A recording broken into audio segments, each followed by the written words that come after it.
If you had asked me a few years ago what happiness looked like, I probably would have just pointed to my living room on a Sunday evening. My wife curled up on the couch with a blanket draped over her legs, the faint smell of her favorite lavender candle filling the air, and me pretending to watch the TV when really I was just watching her. She had that kind of laugh, the kind that didn't just come from her throat, but from her whole being. When she laughed, her shoulders shook, her eyes squinted, and for a second, you forgot the rest of the world even existed. We had our routines, simple as they were. Morning coffee at the same spot in the kitchen. She liked hers black, strong enough to wake the dead, while I drowned mine in cream and sugar until it was basically dessert. She'd tease me for it, rolling her eyes, saying, "You don't drink coffee, you drink melted ice cream." And every time, I'd give her the same fake offended look. It was our little script, one we never got tired of performing. Dinners were sacred. No matter how busy we got, we always came together at the table. I can still picture her setting out the plates, humming under her breath. Our daughter would sit across from us, scrolling on her phone half the time, but even then there was a warmth in the air. The clink of silverware, the quiet background music, the way sunlight would fade through the curtains until the room was lit by nothing but the soft yellow glow of the ceiling lamp. There was this one memory that always comes back to me. It was raining outside, one of those heavy downpours where you can't see past the glass. We'd just finished dinner, and she suddenly got up, grabbed my hand, and pulled me into the living room. No music, no reason. She just wanted to dance. Right there, between the couch and the coffee table, with raindrops hitting the window like a drumbeat. I stepped on her toes more times than I'd like to admit, but she just laughed, that same laugh that made me forget about everything else. I didn't know it then, but that moment, her head resting on my chest, the smell of her perfume lingering on my shirt, would become one of the clearest snapshots of my life. Back then, I thought we were unshakable.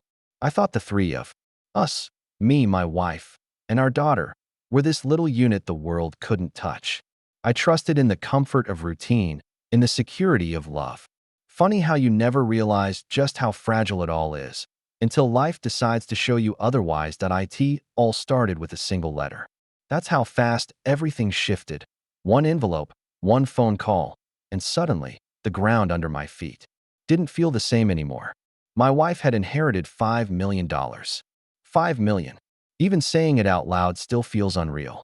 It came from an uncle on her side of the family, a man I had barely even met, someone who lived quietly, almost invisibly, but apparently left behind a fortune bigger than anything we could have imagined. I still remember her face when she opened that letter. She stood in the kitchen, the afternoon sun spilling across the counter, holding the envelope like it was made of glass. Her hands shook as she whispered, "What do we even do with this?" I didn't have an answer. All I could do was stare at her, then at the stack of legal documents, like they were written in another language entirely. That moment didn't feel exciting. It felt heavy, like we had been handed something too large for our lives. In the beginning, nothing really changed. We still sat at the same dining table with its wobbly leg, still drank our mismatched coffees in the morning, hers strong enough to knock someone out, mine loaded with cream and sugar until it was basically a dessert. She didn't rush to buy fancy clothes or book vacations. If anything, she held tighter to our old routines, repeating softly, "Let's not let this money change us." I wanted to believe her. I really did. But money doesn't just sit quietly in the background. Even when you try to ignore it, it hums like static in the air. Subtle shifts started to creep in. Our daughter began making little comments, half joking, half not. "Guess we don't need to worry about student loans now," she'd say with a grin. Or, "Maybe we should finally fix up this place." She delivered the words lightly, but her eyes lingered on me in a way that left me uneasy. It wasn't greed exactly. Not yet, but it was expectation. Expectation that hadn't been there before. One night, my wife and I sat in bed, the lawyer's paperwork spread across the nightstand. She turned to me, her voice low, her face shadowed by the lamp, and said, "Promise me something, promise me you'll protect this. Don't let it ruin what we have." I brushed her hair back from her forehead and smiled, trying to ease her worry. "It's just money," I told her. "It doesn't own us." But even as the words left my mouth, I felt a knot tighten in my stomach. Because deep down, I already knew the truth. Money changes people. Sometimes it doesn't even have to be spent. Just the idea of it is enough to pull at the threads of everything you thought was secure. It was subtle at first, almost invisible. My daughter never came right out and said she wanted the money. But there was a shift, something I could feel more than see. Her comments grew sharper, her jokes less like jokes. At dinner, she'd glance at me when the topic of college or bills came up, and though her mouth curled into a smile, her eyes stayed hard, searching, like she was silently asking me why I hadn't already opened the vault. It wasn't that I didn't want to give her everything I could, but there was something in her tone that made me wonder if she was seeing me differently now, as if I'd suddenly become a gatekeeper instead of her father that I tried to ignore it. At first, told myself I was overthinking. Families tease, kids push, and maybe I was just too sensitive. But then came the offhand remarks that cut deeper than she probably realized. Must be nice to know we'll never have to worry, she said once, swirling her fork in her plate, not even looking at me. Some people would kill for that kind of luck. She laughed after, but it was the kind of laugh that doesn't land, the kind that hangs in the air too long. There were times when I would catch myself remembering her as a little girl, tugging at my sleeve in the grocery store, begging me to buy her a candy bar, her eyes wide and innocent. Back then, all it took was $1 to light up her world. And now, with millions hovering like a shadow over us, that innocence felt a million miles away. The comparison stung more than I wanted to admit. My wife noticed it too, though she never said much. Sometimes she'd glance between us at the dinner table, her eyes soft but heavy, like she was hoping I'd find a way to bridge the growing distance. She'd change the subject quickly, pull us back into the comfort of routine, but the silence underneath was always there, pressing on all of us. I'd lie awake some nights replaying those moments, wondering if I was failing as a father. Was I imagining it? Or was money already carving lines into our family that could never be erased? The thought terrified me, because while $5 million sounded like security, stability, even freedom, I was starting to see the cracks. And I couldn't shake the feeling that the cost of this inheritance would be higher than any of us were prepared to pay. It crept in quietly, the way life's cruelest turns always seem to. One day, she was laughing in the kitchen, humming while stirring the pot, and the next, she was too tired to even stand for long. At first, we told ourselves it was nothing, stress, maybe the flu, just something that would pass. But deep down, I think I knew. I'd catch her trying to hide the pain in her face, forcing a smile when our daughter walked in, pretending everything was fine. That's who she was. She carried everyone else's weight and refused to show her own. Hospitals became our second home. The sterile smell of antiseptic, the rhythmic beeping of machines, the squeak of nurses' shoes against the linoleum. Those sounds and smells got etched into me like scars. I sat by her bed for hours, sometimes saying nothing, sometimes whispering. Stories about our past just to remind her, and maybe myself, that life was more than this cold room. I held her hand every chance I got. Even when she was too weak to speak, she'd squeeze my fingers, her way of telling me she was still here, still listening. Our daughter came, of course, but there was something in her presence that unsettled me. She was polite, attentive even, but her eyes always drifted, almost as if she was thinking ahead to what came after, not what was in front of her. Maybe I was imagining it. Maybe I was being unfair, but there were moments when I caught her staring at the floor, her jaw tight, and I couldn't shake the feeling that grief was tangled up with expectation. I wanted to scream at her, shake her, tell her, "This is your mother, not a will waiting to be read." But instead, I stayed silent, because the last thing my wife needed was conflict. Sometimes, when it was just the two of us, I'd close my eyes and picture the first time I saw her. She was wearing this simple yellow dress, nothing flashy, but she carried herself like sunlight. I never forgot that. And in those last days, even with her hair thinning and her face pale, I swear I could still see that same light flickering through. That's what made it unbearable, knowing that someone so full of life was slipping away, and all I could do was sit there, clutching her hand, wishing time would listen to me for once. The night she passed, it was raining. I remember standing by the window of that hospital room, watching the drops streak down the glass like the sky itself was crying. When I turned back, she was gone, just gone. No dramatic final words, no cinematic goodbye, just silence. I thought I'd prepared myself, but nothing could have prepared me for the way the world suddenly felt empty. As if someone had ripped out the center of my chest and left nothing but a hollow echo behind. The day of the will reading felt like walking into a storm I didn't ask for.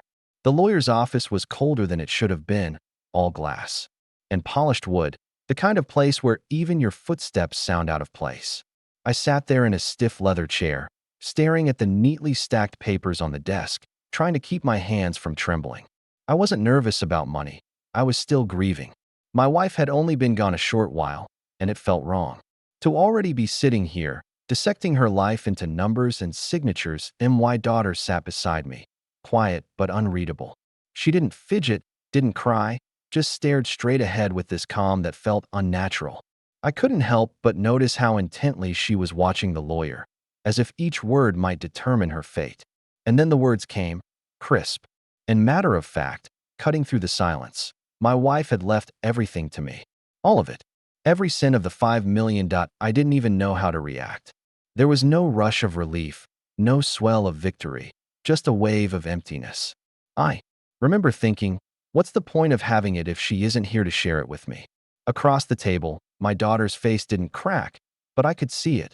The flash of shock, the tightening of her jaw, the quick blink like she was trying to keep her emotions from spilling out. She said nothing, but silence has a way of screaming louder than words. The lawyer kept talking, flipping through pages, explaining details I couldn't focus on. My mind was somewhere else, drifting back to her voice, her request that I protect this and not let it ruin us. Was this what she meant? Had she known this moment would come, that her decision would draw a line between me and the daughter we raised together? When the meeting ended, the lawyer slid a stack of documents across the desk toward me. The sound of paper against wood echoed like a hammer strike. I gathered the papers without looking at them and stood, but my legs felt heavy, as though they were carrying far more than just my body. As I glanced at my daughter, I caught her staring at me with an expression I'll never forget. Part betrayal, part calculation, part something I couldn't name. Walking out of that office, I should have felt wealthy, but instead, I felt like the poorest man alive. That I thought the storm would calm after the will reading, but I was wrong. That was just the beginning. You see, my wife had been married once before me. Her ex-husband, my daughter's stepfather, had been out of the picture for years, but like shadows, some people never really go away. Word travels fast in families, especially when money is involved, and it wasn't long before he found out about the inheritance. The first time he called, his voice was smooth, too smooth, the kind of voice that pretends to care but drips with calculation. He offered his condolences, but it didn't take long before he started circling the real reason for his call. He hinted at what was fair, dropping phrases like your daughter's future and keeping things in the family. I hung up before he could finish, but his words lingered like smoke in the room. Soon after, he started showing up again. Not directly at my door. No, he was smarter than that. He showed up in my daughter's life, reaching out to her, pulling her into his orbit. I could see it happening, the way her texts became shorter with me, the way she avoided eye contact when I asked how she was spending her time. It was like he was playing a game of chess, and my daughter was the piece he planned to use against me. There was one evening I'll never forget. She came home late, her voice sharp, her questions sharper. She asked me why her mother would leave. Everything to me. She asked why she didn't get a share, why she had to sit there in silence while I signed papers worth millions. Her words cut like knives, not because of what she said, but because I could almost hear his voice behind hers. It wasn't just my daughter speaking to me anymore. It was him, feeding her doubts, whispering poison into the cracks of our already fragile bond. I tried to stay calm, tried to remind her that her mother's choices came from love, not from cruelty. But she wasn't listening. Or maybe she couldn't. Money had changed the air around us, and now her stepfather was fanning the flames. I lay awake that night, staring at the ceiling, realizing I wasn't just fighting grief anymore. I was fighting a ghost from her past, a man who saw 5 million reasons to come back into the picture, and one fragile daughter caught in the middle of it all. And the worst part? I couldn't shake the fear that I was losing her, not to greed, but to someone who knew exactly how to play her against me. It all came to a head one night, and I knew from the second she walked into the room that something was about to break.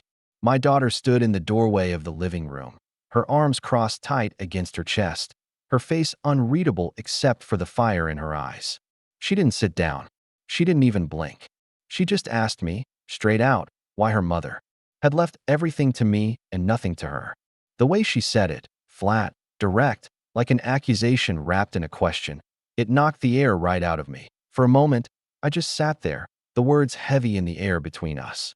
I wanted to tell her the truth, that her mother had trusted me to protect the money, to guard it from being misused or turning into the very thing it had already started becoming, a wedge between us. But how do you explain a mother's last wish to a daughter who only hears the sound of $5 million slipping through her fingers? I told her I hadn't touched a cent, that the money was sitting exactly where it had been placed, untouched, unspent. I told her it wasn't about ownership, it was about responsibility. Her mother believed I was the one who could carry that weight without letting it destroy us. But she didn't hear it that way. To her, it was betrayal.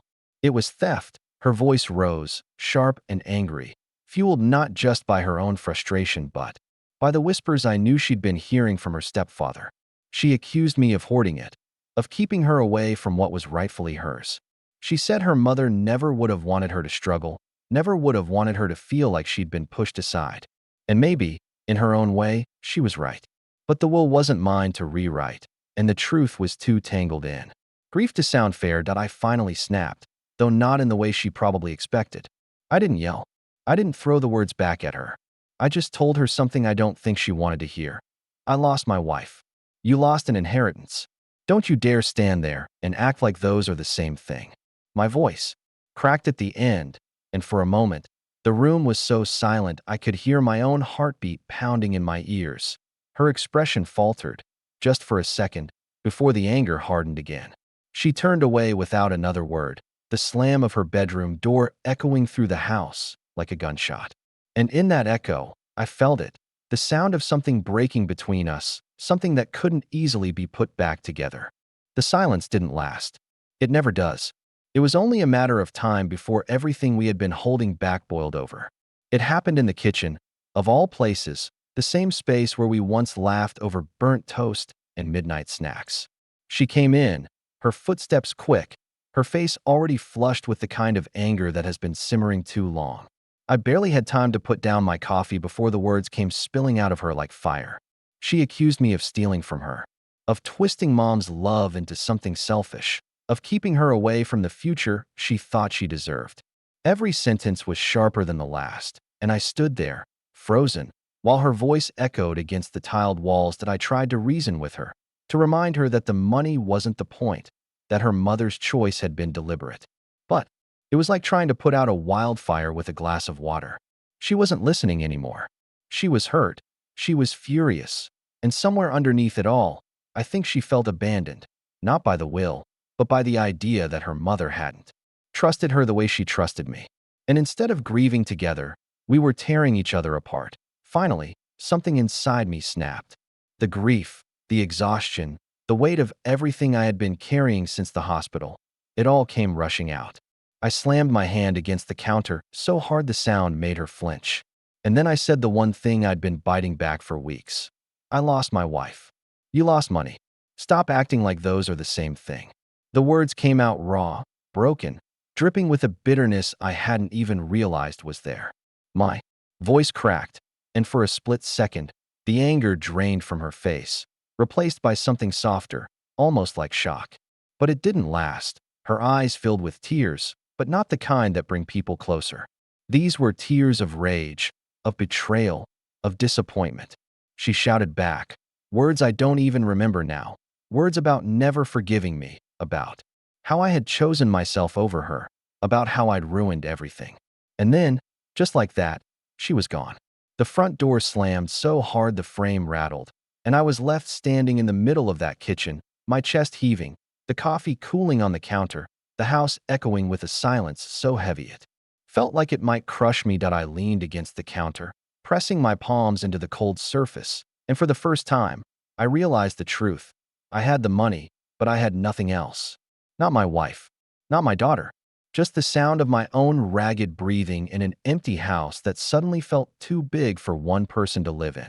The days after her outburst felt endless. The house was too quiet.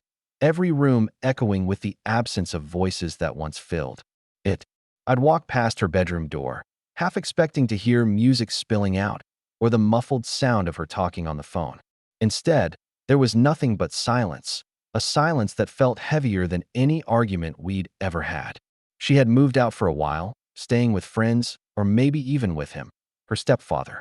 She never told me, and I stopped asking because I wasn't sure I wanted to know. That I tried calling a few times, leaving short messages on her voicemail. Just checking in. Hope you're okay. I love you. They were simple words, but each time I hung up, I felt emptier, as if my voice was disappearing into some void she had no intention of answering. I wanted to explain myself, to make her see that I wasn't the villain she'd painted me to be. But explanations don't matter much when the wound is fresh. Sometimes silence says more than words ever could. Nights were the worst. I'd sit in the living room, the glow of the TV flickering across the walls, and I'd think back to when she was little.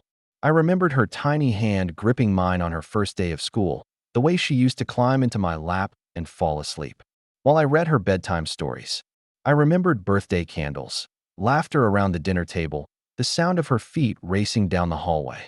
Those memories came back like ghosts, reminding me of everything I thought I had built, everything. I was losing now. The money sat untouched, millions of dollars in the bank, and yet I couldn't bring myself to touch it. It felt cursed, like blood money. People would probably think I was crazy, sitting alone in a dark house with more wealth than I could ever spend. But the truth is, I never felt poorer. The inheritance didn't buy peace, it bought distance. It didn't give me security, it gave me suspicion. And every time I looked at those account numbers, I thought of my wife's voice, telling me to protect it, to not let it ruin us. I wanted to tell her I had failed. Sometimes I catch myself staring at old photographs, my wife's smile, my daughter's childhood grin. The images felt like relics of a life that belonged to someone else. The house had grown colder, emptier, like the walls themselves knew what had happened. I was surrounded by everything we had built, yet I'd never felt more alone. And in those quiet hours, one question circled in my head like a vulture. What good is having everything if the people you love aren't there to share it with you? Time has a strange way of softening the sharpest edges, though it doesn't erase them. Weeks turned into months, and the silence between us stretched longer than I ever imagined it could. At first, I thought it would break me, that living without her presence, my daughter's laughter, her stubbornness, even her anger, would hollow me out completely. And maybe it did, for a while. But life, stubborn as it is, keeps moving whether you're ready or not. I started walking more. Long walks through the park, the kind where you don't really notice where your feet are taking you. Sometimes I'd find myself standing near the pond where I used to take her to feed the ducks when she was little.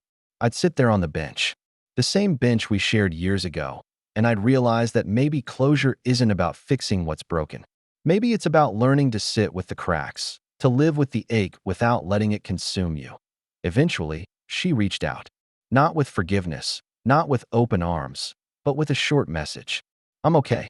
Don't worry. That was it. And even though part of me ached for more, I took it for what it was. A bridge, fragile and unfinished, but a bridge nonetheless. I didn't push her. I just wrote back, I love you. Always. It felt like the only truth I had left to offer. As for the money, I stopped seeing it as a curse. It's not salvation either, but it's a responsibility. I decided to put most of it into a trust for her, something she can choose to accept or not when she's ready. Because in the end, the money was never mine. It was my wife's love, her legacy, and no matter how twisted things got, it was meant to carry forward. Now, when I think of my wife, I try not to focus on those final days, or the will, or the chaos that came after. I try to remember her laugh, the way it filled a room. I try to remember the smell of her perfume lingering on my shirt, or the way she'd hum absent-mindedly when she cooked. Those small, ordinary moments, that's where she still lives for me. Not in the inheritance, not in the arguments, not in the silence. Just in those memories that can't be taken away. That I don't know what the future holds with my daughter. Maybe we'll find our way back to each other. Maybe we won't. But I've learned that moving forward doesn't mean forgetting. It means carrying the love and the lessons, even when the people you love aren't beside you. And somehow, that's enough to keep me going.